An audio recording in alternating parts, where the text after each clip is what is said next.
Hello student, welcome to this next lesson of Business Studies class 12, and this is lesson 8, controlling. So in this lesson we are going to study about controlling, its function, its process. So student, as you remember while discussing management function, we also talk about controlling as the fifth function of management. Yes, so now we'll discuss controlling, and as we have seen that planning make base for what to do, and controlling it helps in finding out or to compare that whatever we have set in planning, are we able to achieve it or not. So controlling is the process of comparing of actual performance with the standard and then finding out the deviation. So controlling is determining what is being accomplished, that is evaluating the performance, and if necessary apply corrective measures so that performance takes place according to plan. Means after you have find out the deviation, like suppose the company has set a target of manufacturing 100 TV sets every month. Clear? Means this is the what they have planned for. Now every month they have to produce 100 TV, and suppose at the end of the month they have only produced 95 television set. Okay, means the actual performance is 95. Then means deviation has been found. Deviation is of 5 units. So now what they have to do, they have to apply the corrective measures. Means whatever why the deviation has taken place, what are the steps. So now they are going to apply the corrective measures so that the performance should take place according to whatever they have planned. I think this definition is clear to you all. Let's talk about the controlling process. So student, as you can see, there are 6 steps in the process of controlling.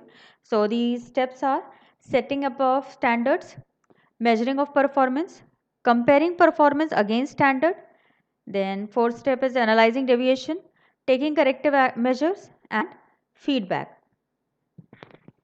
So let me give you one example first so that it will be easier for you to understand. Okay, so suppose there's a company, as I've already taken the example, so again I will use the same example.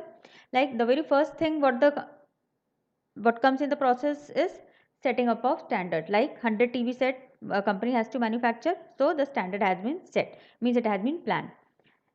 Then measuring of performance, like after that what comes, the performance, suppose 95 TV has been produced. Now the comparison between this performance and standard has to be made, means 100 minus 95 means 5 unit, that is deviation. Deviation is of 5 unit. Then taking corrective measures. Why these deviation has been there, what's the reason behind it, and then at last the feedback is there. Now let's see all the steps one by one in detail. So the very first step is setting performance standards. Standards are the criteria against which actual performance can be measured. So see student, as from the means definition itself we can get these steps of process from the meaning of controlling.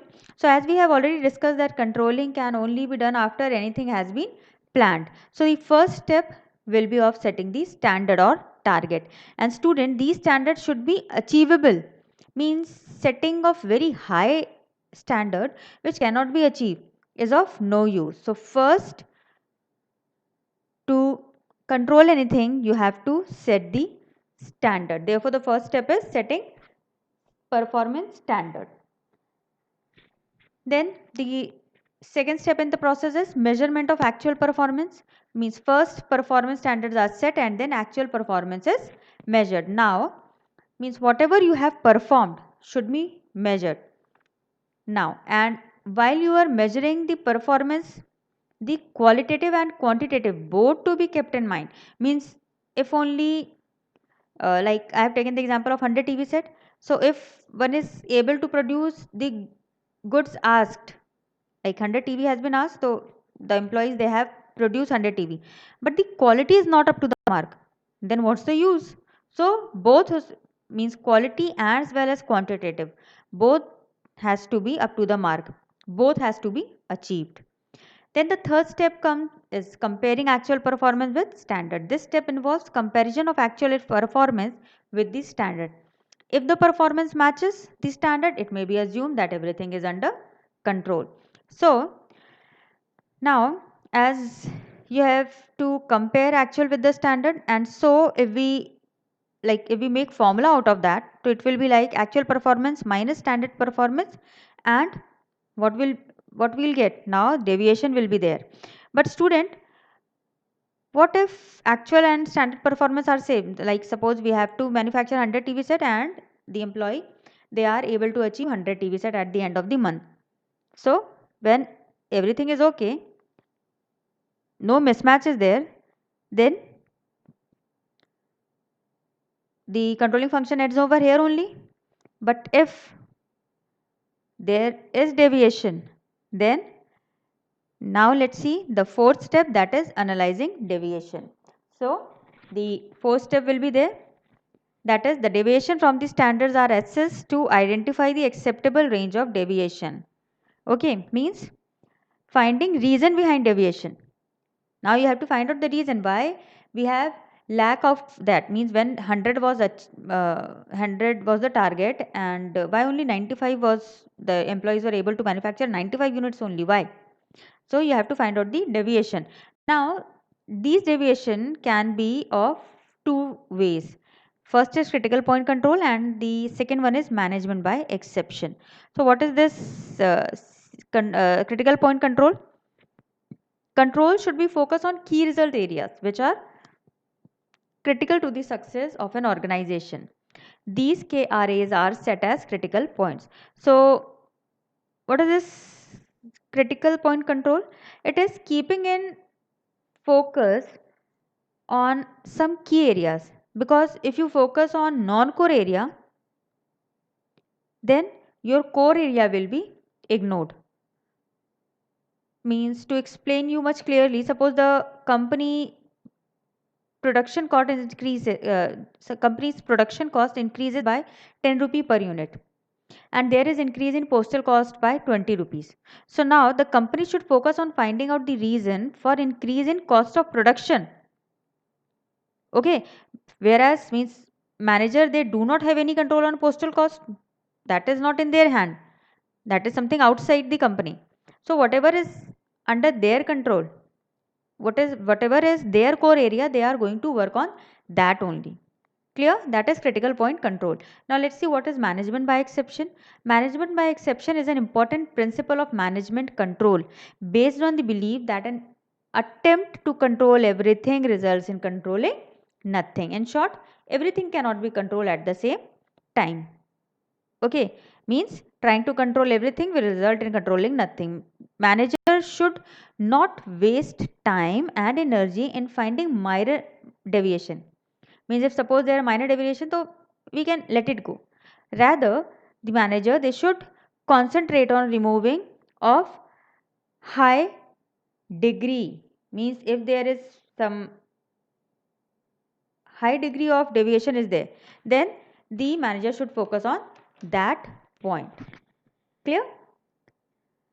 Now let's see the fifth point, that is taking corrective action. So the final step in the controlling process is taking corrective action. No corrective action is required when the deviation are within the acceptable limits. But where significant deviations occur, corrective action is necessary. Means after one has analyzed deviation, now it is the last step to take the corrective action, means to find out the reason, to take the step for removing these deviation.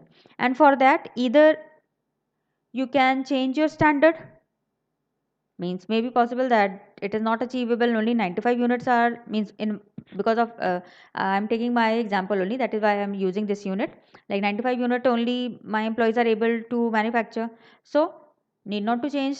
Means what the manager will do, the manager will change the standard, means now he will do 95 only, unit only. And if suppose there due to some reason like some employee is not well or maybe some another reason, the 95 unit was manufactured only out of 100. So now what they will do, they will find out the reason, that what's the reason of this deviation, and to take the corrective action regarding it.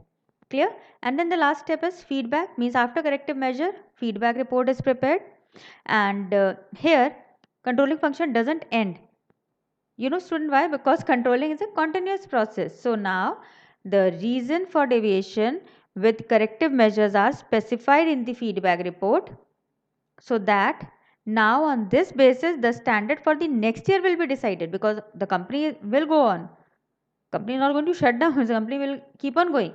So because the company will go, the planning function will be is said to be a continuous function, and because the planning function is continuous function, therefore controlling will be also the continuous function. And just because of that these report have been made, and so that when for the next year the standard will be decided on the basis of these feedback only.